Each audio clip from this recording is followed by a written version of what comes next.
Hi, I'm Jennifer, Technology Librarian at the Longview Public Library, and this is our October craft for adults and teens, and today we're going to learn how to embroider. So the items that you need from home to do this project are an iron, some scissors, and some light colored or white fabric for the transfer to show up on. And then you'll also need a craft packet that you can pick up in the library's drive-thru. So the things that you're going to get in your craft packet are an embroidery hoop, some embroidery floss, and an embroidery needle. These things have been provided by the Friends of the Longview Public Library, who are constant supporters. You'll also receive a packet of embroidery transfers and a handy book called 3 Simple Stitches, along with a little stitch guide bookmark. These things have all been generously donated by Jenny Hart of SublimeStitching.com.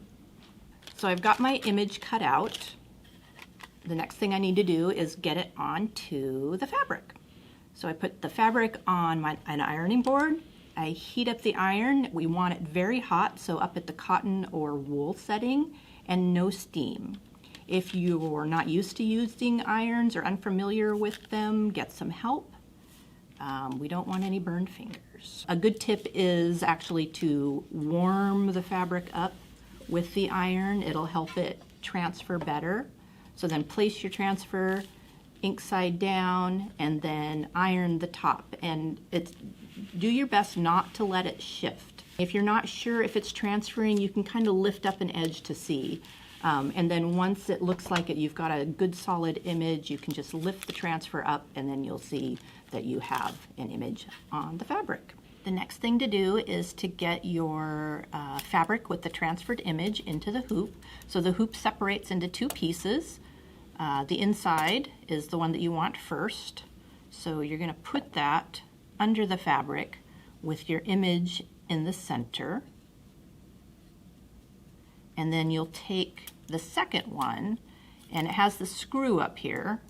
So you'll loosen that and put it around the fabric and the lower hoop. And then just tighten that screw so that it is tight around the hoop and the fabric. Now we're going to get our floss ready. Floss is the thread that we're going to use to embroider. So we're going to want about the length of your forearm.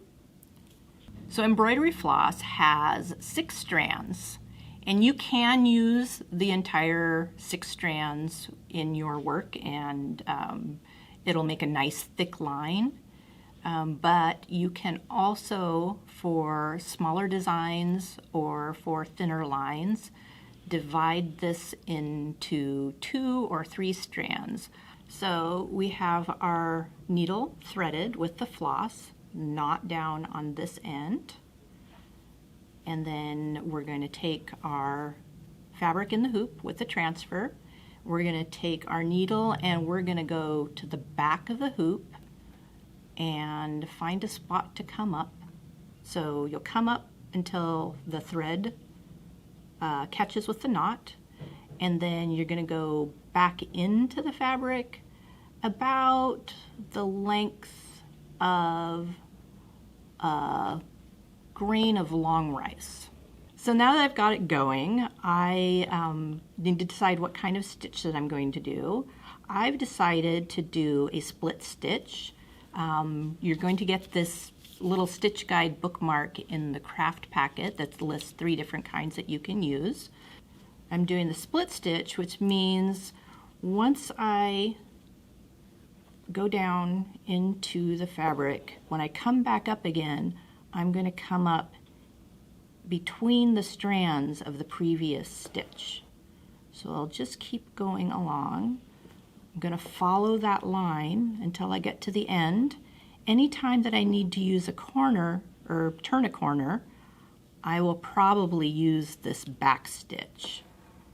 So when you get to the end of your thread or you want to change colors, you can just flip it over and tie a knot close to the fabric. So last thing I want to mention is this booklet that's going to be included in the craft packet. It's got a lot of information that will help you get going further in your embroidery adventure. Your finished embroidery in the hoop can be a work of art on its own, ready to hang on the wall, or it can be part of a bigger project. You've got many options for embroidering, things that you can embroider. So good luck, and I hope you have fun.